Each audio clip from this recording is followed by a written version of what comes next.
第一班由香港開去北京西站嘅廣深港高速鐵路動卧列車 D910 準備出發，運輸及物流局局長林世雄同立法會議員等登車。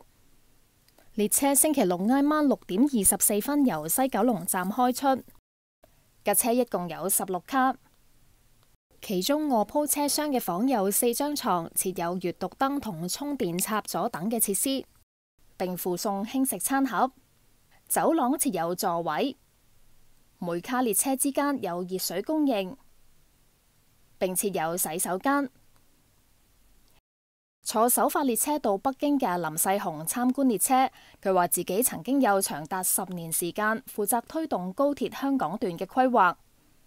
對直發招致嘅動卧列車可以由香港直達北京，佢深有感觸。佢又話會繼續同內地相關單位溝通，探討進一步優化列車嘅設施同安排。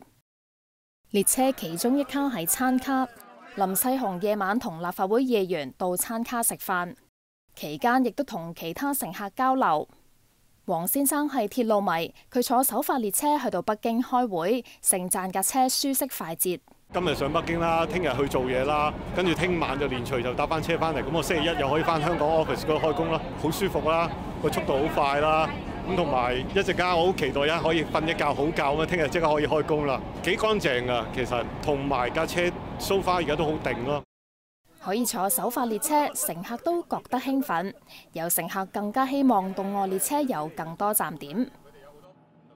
感覺真係好興奮。以前咧就搭直通車咧就搭20幾個鐘嘅，咁而家只需要12個鐘就去到北京啊！咁其實咁遠路程喺個咁短時間做到呢樣嘢咧，我覺得呢架高鐵相當之唔簡單。我本身係鐵路迷嚟嘅，咁之前喺高鐵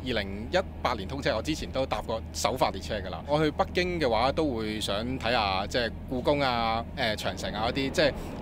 地道嘅北京嘅文化同埋國家嘅名勝嘅。其實我覺得國家而家高速鐵路網發展得咁廣闊呢，咁其實都非常之好啊！咁當然啦，我都期望可以有多啲站點。列車星期日朝早7點前抵達北京西站。而家逢係星期5、6、日1，每日都有一對列車來往香港西九龍站同北京西站，行車時間大約12個半鐘。